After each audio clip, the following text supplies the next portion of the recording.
Hello മക്കളെ, എല്ലാവർക്കും good morning. ഇന്നെൻ്റെ ക്ലാസ് നമ്മുടെ കേരള എക്കോണമിയുടെ ഇൻട്രഡക്ഷൻ ഞാൻ കഴിഞ്ഞ 2 ക്ലാസ്സിലായിട്ട് പറഞ്ഞുകൊണ്ടിരിക്കുകയാണ്.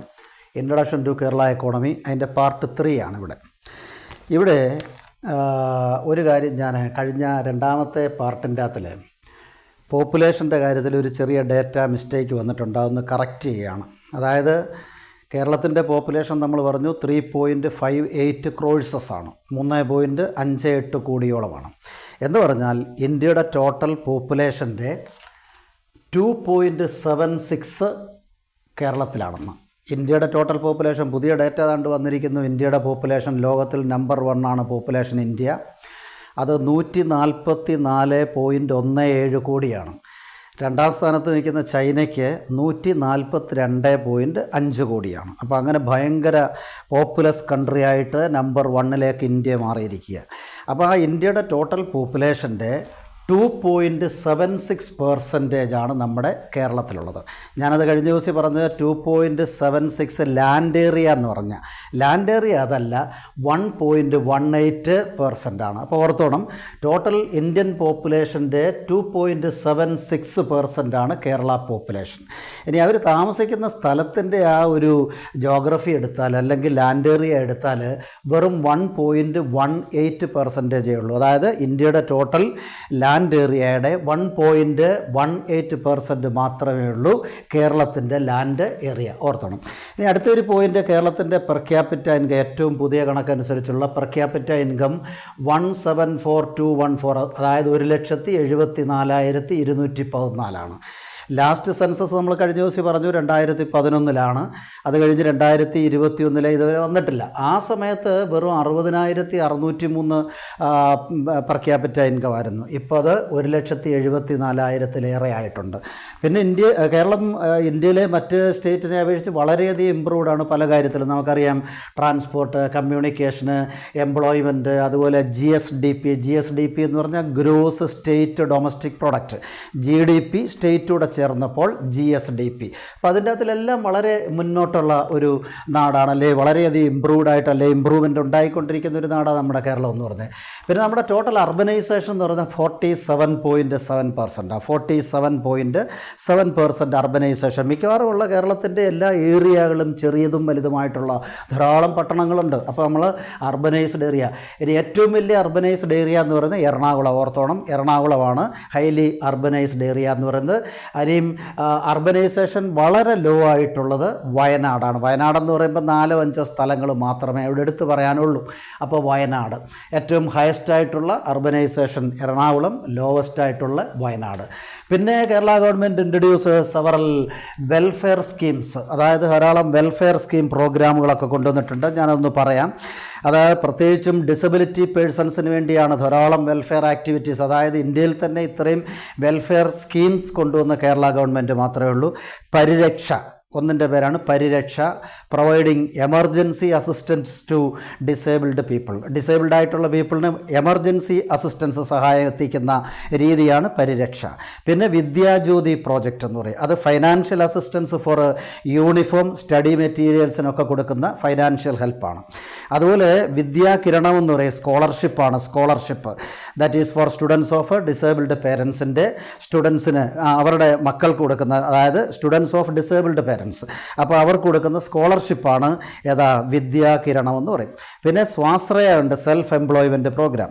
അതുപോലെ തന്നെ വിജയാമൃതമുണ്ട്, അതായത് അസിസ്റ്റൻസ് ടു ഡിസേബിൾഡ് സ്റ്റുഡൻസ്, അതായത് UG PG, അതായത് നമ്മുടെ ഡിഗ്രി, അതുപോലെ പോസ്റ്റ് ഗ്രാജുവേഷന്, മറ്റ് പ്രൊഫഷണൽ കോഴ്സൊക്കെ പാസ്സായി ഇറങ്ങുന്നവർക്കൊക്കെ ഡിസേബിൾഡ് ആയിട്ടുള്ള ആൾക്കാർക്ക് ഫൈനാൻഷ്യൽ അസിസ്റ്റൻസ് കൊടുക്കുന്ന ഒരു രീതിയാണ് വിജയാമൃതം എന്ന് പറയും. അത് ഓർത്തോണം. പിന്നെ അതുപോലെ സഹചാരി എന്ന് പറയുന്ന മറ്റൊരു സാധനമുണ്ട്. അതായത് ഡിസേബിൾഡ് പീപ്പിളിൻ്റെ ഇടയിൽ, സ്റ്റുഡൻസിൻ്റെ ഇടയിൽ ഈ പിന്നെ NSS, അതുപോലെ തന്നെ NCC അതുപോലുള്ള കാര്യങ്ങൾക്ക് വേണ്ടി ആ ഒരു ഗ്രൂപ്പിനെ ഇതിൻ്റെ അകത്തിൽ സഹചാരി എന്ന പേരിൽ അറിയും. NSS NCC ഗ്രൂപ്പുകൾ തന്നെയാണ് ഡിസേബിൾഡ് ആയിട്ടുള്ള ആൾക്കാരുടെ. അപ്പോൾ അത് സഹചാരി എന്ന പേരിൽ അറിയപ്പെടുന്നുണ്ട്. പിന്നെ അതിജീവനമുണ്ട്, റീഹാബിലിറ്റേഷൻ, അതായത് ഡിസേബിൾഡ് ആയിട്ടുള്ള ആൾക്കാരുടെ റീഹാബിലിറ്റേഷൻ, പുനരധിവാസം, അതിനുവേണ്ടിയുള്ളതാണ് അതിജീവനം. പിന്നെ അതുപോലെ പരിണയമുണ്ട്. പരിണയം എന്ന് പറഞ്ഞാൽ മാരേജ് അസിസ്റ്റൻസ് ആണ്. അപ്പോൾ ഇങ്ങനെ ഒരുപാട് കാര്യങ്ങൾ വെൽഫെയർ ആക്ടിവിറ്റീസിൽ, അതായത് വെൽഫെയർ സ്കീം എന്നും പറഞ്ഞുകൊണ്ട് കൊടുക്കുന്നുണ്ട്. പിന്നെ അതുപോലെ തന്നെ നമുക്ക് സോഷ്യൽ ആൻഡ് ഫ്രീഡം മൂവ്മെൻറ്റ്സ് ധാരാളമായിട്ടുണ്ടായ ഒരു നാടാണ് കേരളം എന്ന് പറയുന്നത്. നമ്മുടെ സോഷ്യൽ റിഫോർമേഴ്സ് എന്ന് പറയുന്ന മെയിൻ സോഷ്യൽ റിഫോർമേഴ്സ് ശ്രീനാരായണ ഗുരു, അയ്യങ്കാളി, ചട്ടമ്പി സ്വാമികൾ, അതുപോലെ സഹോദരൻ അയ്യപ്പൻ, അതുപോലെ മന്നത്ത് പത്മനാഭൻ, ഇങ്ങനൊരു ധാരാളം പേരുണ്ട്. അവരാണ് സോഷ്യൽ റിഫോർമേഴ്സ് എന്ന് പറയും. പിന്നെ അതുപോലെ തന്നെ നമുക്ക് ഫ്രീഡം മൂവ്മെൻറ്റ്സ് ധാരാളമായിട്ടുണ്ടായിട്ടുണ്ട്. ധാരാളം ഫ്രീഡം മൂവ്മെൻറ്റ്സ്. വൈക്കം സത്യാഗ്രഹം വളരെ ഇമ്പോർട്ടൻ്റ്. 1924-25 1924-25 ഉണ്ടായതാണ് വൈക്കം സത്യാഗ്രഹം. അതിൻ്റെ ലീഡേഴ്സ് 3 പേരാണ്: T K Madhavan, K P Kesavamenon, K Kelappan. ഓർത്തോണം. അതിൽ തന്നെ കെ കേളപ്പനെ കേരള ഗാന്ധി എന്നാണ് അറിയപ്പെടുന്നത്. കെ കേളപ്പനെ കേരള ഗാന്ധി എന്നറിയപ്പെടും. ഈ കേളപ്പൻ്റെ നേതൃത്വത്തിൽ വേറെ ധാരാളം ഫ്രീഡം മൂവ്മെൻ്റ് ഉണ്ടായിട്ടുണ്ട്. ഫോർ എക്സാമ്പിൾ സോൾട്ട് സത്യാഗ്രഹം, ഉപ്പ് സത്യാഗ്രഹം, കോഴിക്കോട് പയ്യന്നൂരിനടുത്ത് 1930, വർഷങ്ങളൊക്കെ ഓർത്തോണം, 1930 പയ്യന്നൂർ, അവിടെ സോൾട്ട് സത്യാഗ്രഹ, അതിൻ്റെ ലീഡർഷിപ്പ് എന്ന് പറയുന്നത് കെ കേളപ്പനായിരുന്നു. അതിനുശേഷം 1931-32 ഗുരുവായൂർ സത്യാഗ്രഹ, 31-32 ഗുരുവായൂർ സത്യാഗ്രഹ, അതിൻ്റെ ലീഡർ ഈ കെ കേളപ്പൻ ആയിരുന്നു. പിന്നെ നമ്മൾ ഓർക്കേണ്ട കേരളത്തിലെ മറ്റൊരു കാര്യം, ടെമ്പിൾ എൻട്രി പ്രൊക്ലമേഷൻ. എല്ലാ വിഭാഗത്തിലുള്ള ജനങ്ങൾക്കും ക്ഷേത്രത്തിലേക്ക് പ്രവേശിക്കാനുള്ള അധികാരം ഈ ചിത്തിരതിരുനാൾ മഹാരാജാവ് കൊടുത്തു. അതാണ് ടെമ്പിൾ എൻട്രി പ്രൊക്ലമേഷൻ. അതും വർഷം ഓർത്തോണം, 1936 നവംബർ 12 ആണ്. 1936 936 നവംബർ മാസം 12-ാം തീയതി. അപ്പോൾ എല്ലാവർക്കും ഏത് ക്ഷേത്രത്തിലും കയറാനുള്ള അധികാരം, അവകാശം കൊടുത്തു. പിന്നെ അതുകൂടാതെ തന്നെ ഭക്തി മൂവ്മെൻ്റ് ഉൾപ്പെടെയുള്ള ധാരാളം പിന്നെ റിഫോംസ് നമ്മുടെ കേരള എക്കോണമിയിൽ ഉണ്ടായിട്ടുണ്ട്. പിന്നെ മറ്റൊരു കാര്യം പറയാനുള്ളത് നമ്മുടെ ലോക്കൽ അഡ്മിനിസ്ട്രേഷനെ പറ്റിയ. ലോക്കൽ അഡ്മിനിസ്ട്രേഷൻ എന്ന് പറയുമ്പോൾ നമുക്ക് 3 ടയർ സിസ്റ്റമാണ്. ത്രിതല പഞ്ചായത്ത് എന്ന് പറയും, അതായത് ഗ്രാമപഞ്ചായത്തുണ്ട്, അതുപോലെ തന്നെ ബ്ലോക്ക് പഞ്ചായത്ത്, ഏകദേശം 7ഓളം ഗ്രാമപഞ്ചായത്ത് ചേർന്നൊരു ബ്ലോക്ക് പഞ്ചായത്ത്, പിന്നെ അതുപോലെ ഡിസ്ട്രിക്ട് പഞ്ചായത്ത്, അതായത് ജില്ലാ പഞ്ചായത്ത്. ഇങ്ങനെ 3 ടയർ സിസ്റ്റം, ത്രിതല പഞ്ചായത്ത് എന്ന് പറയുന്നത്. അപ്പോൾ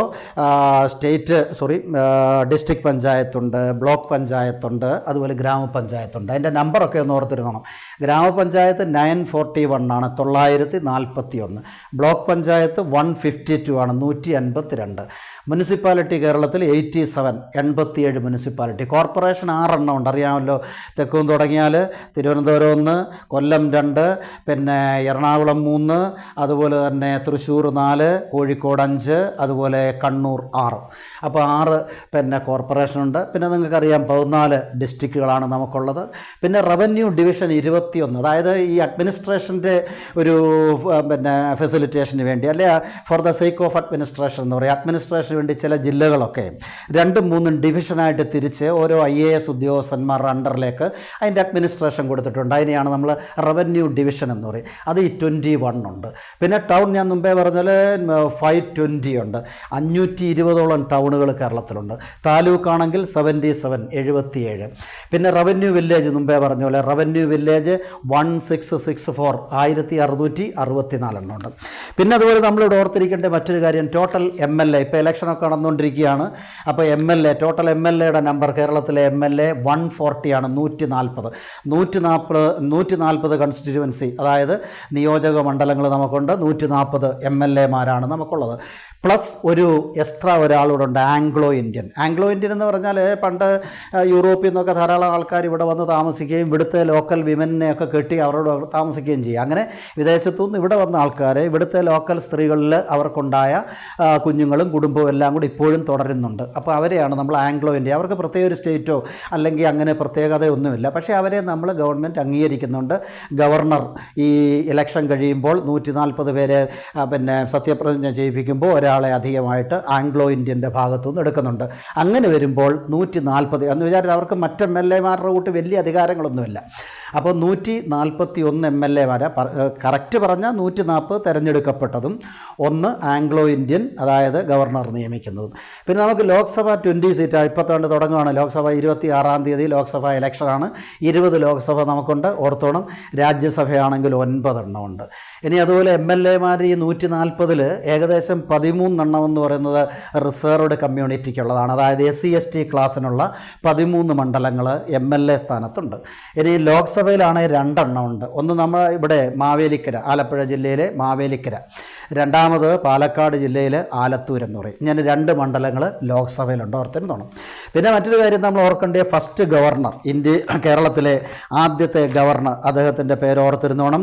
അയാളുടെ പേര് മൊത്തം പറഞ്ഞാൽ ബർഗുള രാമകൃഷ്ണ റാവു എന്ന് പറയും. രാമകൃഷ്ണ റാവു എന്ന് ഓർത്താൽ മതി, ഫസ്റ്റ് ഗവർണർ. ഇപ്പോഴത്തെ അറിയാമല്ലോ, ആരിഫ് മുഹമ്മദ് ഖാൻ. പിന്നെ നമ്മൾ ഓർക്കേണ്ട മറ്റൊരു കാര്യം, ഫസ്റ്റ് സ്പീക്കർ, കേരളത്തിലെ ആദ്യത്തെ സ്പീക്കർ ഓർത്തോണം. അതായത് ശങ്കരനാരായണൻ തമ്പി എന്ന് പറയും. 957-59 ശങ്കരനാരായണൻ തമ്പി, ഓർത്തിരുന്നോണം. പിന്നെ നമ്മുടെ ഫസ്റ്റ് MLA എന്ന് പറഞ്ഞാൽ ആദ്യമായിട്ട് നമ്മുടെ അസംബ്ലിയിൽ സത്യപ്രതിജ്ഞ ചെയ്ത ആദ്യത്തെ MLA, അത് ഓർത്തോണം. ഫസ്റ്റ് MLA എന്ന് പറയുന്നത് റോസമ്മ പുന്നൂസ് ആണ്. Rosamma Punnoose first MLA. അവർ തന്നെയായിരുന്നു ആദ്യത്തെ പ്രോട്ടൈം സ്പീക്കർ. പ്രോട്ടൈം സ്പീക്കർ എന്ന് പറഞ്ഞാൽ താൽക്കാലികമായിട്ടുള്ള ഒരു ഇറ്റാലിയൻ പദമാണ്. താൽക്കാലികമായിട്ടുള്ള സ്പീക്കറിനെയാണ് പ്രോട്ടൈം സ്പീക്കർ എന്ന് പറയുന്നത്. അവരായിരുന്നു കേരളത്തിലെ ആദ്യത്തെ സ്പീക്കർ. അവർ ഫസ്റ്റ് MLA-മാണെന്ന് ഓർത്തിരുന്നോണം. ഇപ്പോഴത്തെ സ്പീക്കർ അറിയാമല്ലോ, AN ഷംസീറാണ്. അപ്പോൾ ആദ്യത്തെ സ്പീക്കർ ശങ്കരനാരായണൻ തമ്പി, ആദ്യത്തെ MLA റോസമ്മ പുന്നൂസ്, അതുപോലെ ഇപ്പോഴത്തെ സ്പീക്കർ ഷംസീർ എന്ന് പറയും. ഇത്രയും കാര്യങ്ങൾ നമ്മൾ ലോക്കൽ അഡ്മിനിസ്ട്രേഷൻ്റെ അകത്തിൽ ഓർത്തിരുന്നോണം. ഇനി നമ്മുടെ മെയിൻ അഡ്മിനിസ്ട്രേഷൻ, സ്റ്റേറ്റിൻ്റെ അഡ്മിനിസ്ട്രേഷനിലേക്ക് വരുമ്പോൾ ഇതാ നോക്കൂ. ഒന്നാമത്തെ CM, ഫസ്റ്റ് ചീഫ് മിനിസ്റ്റർ എന്ന് പറയുന്നത് EMS ആണ്. അദ്ദേഹം 2 ടേം ഇരുന്നിട്ടുണ്ട്. പിന്നെ രണ്ടാമത് വരുന്ന ആൾ പട്ടം താണുപിള്ള എന്ന് പറയും. പിന്നെ മൂന്നാമത് വരുന്ന ആൾ R ശങ്കർ. അവരൊക്കെ കുറച്ച് കാലങ്ങളെ ഇരുന്നിട്ടുള്ളൂ. നാലാമത്തെ മുഖ്യമന്ത്രി എന്ന് പറയുന്നത് അച്യുതമേനോൻ, C അച്യുതമേനോൻ. അദ്ദേഹവും 2 തവണ ഇരുന്നിട്ടുണ്ട്.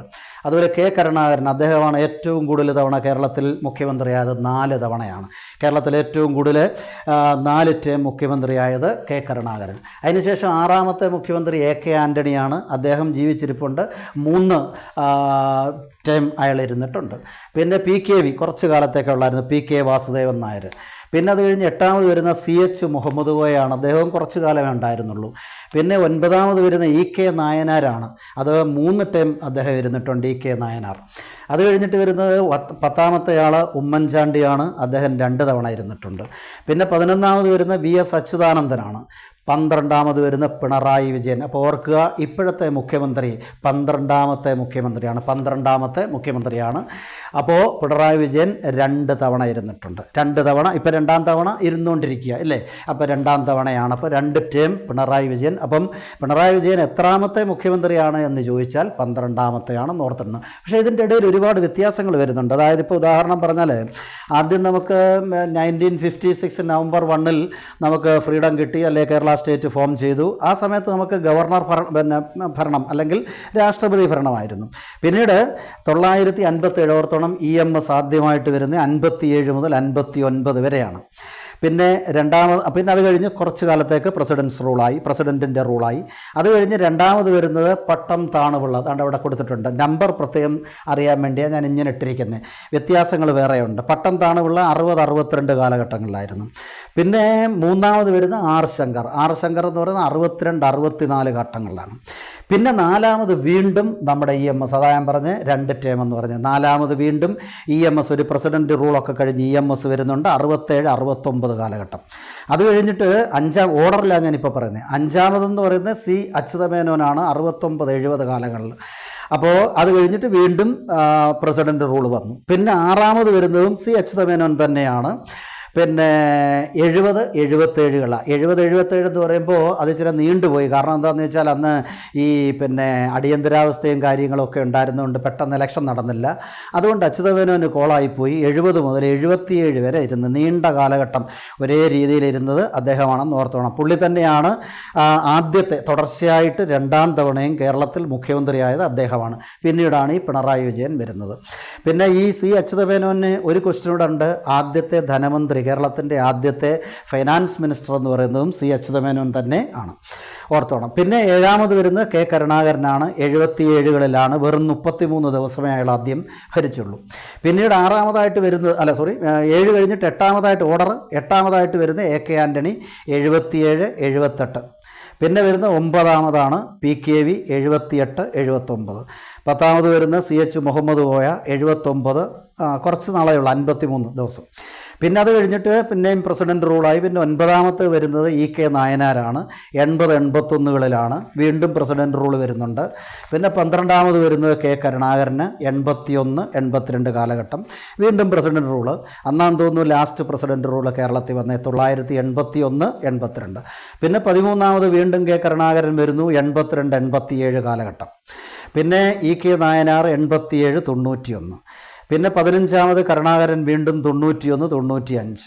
16ാമത് വരുന്നത് A K Antony 95, 96. 17ാമത് EK Nayanar 96 മുതൽ 2001 വരെ. 18ാമത് എ കെ ആൻ്റണി തന്നെ 2001 മുതൽ 2004 വരെ. പിന്നെ 19ാമത് ഉമ്മൻചാണ്ടി 2004 മുതൽ 2006 വരെ. 20ാമത് വരുന്ന VS അച്യുതാനന്ദൻ 2006 മുതൽ 2011 വരെ. പിന്നെ 21ാമത് വരുന്ന ഉമ്മൻചാണ്ടി 2011, 16. പിന്നെ 22ാമത് പിണറായി 2016, 2021.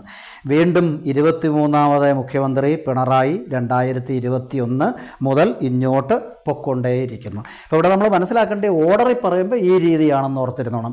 എന്നാൽ ഇവരിൽ പലരും പല ടേം കൂടുതൽ എടുത്തിട്ടുള്ളത് കൊണ്ടാണ് ഞാനത് അങ്ങനെ പറയുമ്പോൾ 23ാമത്തെ മുഖ്യമന്ത്രിയാണ് പിണറായി. ഓർഡറിൽ പറയുമ്പോൾ കറക്റ്റായിട്ട് പറയുമ്പോൾ ഓരോ ആളായിട്ട് ഇൻഡിവിജ്വലായിട്ട് പറഞ്ഞാൽ 12ാമത്തെ മുഖ്യമന്ത്രിയാണ്. എത്രാമത്തെ മുഖ്യമന്ത്രിയാണ് പിണറായി എന്ന് ചോദിക്കുമ്പോൾ 12ാമത്തെയാണ്. പക്ഷേ കേരളത്തിൽ മൊത്തം എത്ര മുഖ്യമന്ത്രിമാരുണ്ടായിരുന്നു എന്ന് പറഞ്ഞാൽ ഇവർ തന്നെ വീണ്ടും വീണ്ടും കണ്ടല്ലേ. ഇപ്പോൾ ഒരാൾ 2, EMS 2 ടേം, അച്യുതമേനോൻ 2, കരുണാകരൻ 4, ആൻ്റണി 3, അപ്പോൾ നായനാർ 3, ഉമ്മൻചാണ്ടി 2, പിണറായി വിജയൻ. അപ്പം 2, 4, 3, 7, 3, 10, 14, 16, 18 എണ്ണം കൂടെ ഉണ്ട്. അപ്പോൾ 18ഉം 10, 28, 2, 29 അങ്ങനെ വരുമ്പോൾ കണ്ടോ. അപ്പോൾ അത്രത്തോളം സമയങ്ങളിൽ ഇവർ ഇത്രയും മുഖ്യമന്ത്രിമാർ നോക്കാം. അപ്പം നമ്മൾ ഓർഡറിൽ ഓർത്താൽ മതി, ഇത് മാത്രം ഓർത്താൽ മതി. ഞാനിപ്പോൾ നിങ്ങൾക്കറിയാൻ വേണ്ടി അതിൻ്റെ ആ ടേമുകൾ ആവർത്തിച്ചിരിക്കുന്നതെന്ന് പറഞ്ഞെന്നുള്ളതേ ഉള്ളൂ. അപ്പോൾ ഈ രീതിയിൽ ഫസ്റ്റ് EMS, ലാസ്റ്റ് ഇപ്പോഴത്തെ പിണറായി വിജയൻ. ഇത്രയും കാര്യങ്ങളാണ് കേരള എക്കോണമിയെപ്പറ്റി എനിക്ക് പറയാനുള്ളത്. അപ്പോൾ 3 പാർട്സുകളായിട്ട്, അതായത് പാർട്ട് 1, പാർട്ട് 2, പാർട്ട് 3 ഇങ്ങനെ 3 പാർട്ടുകളിലായിട്ട് കേരളത്തെ സംബന്ധിച്ച മിക്കവാറും A to Z വരെയുള്ള എല്ലാ ഇൻഫർമേഷനും നിങ്ങൾക്ക് തന്നു കഴിഞ്ഞിരിക്കുന്നു. അത് പഠിക്കുക, മനസ്സിലാക്കുക. ഓക്കെ.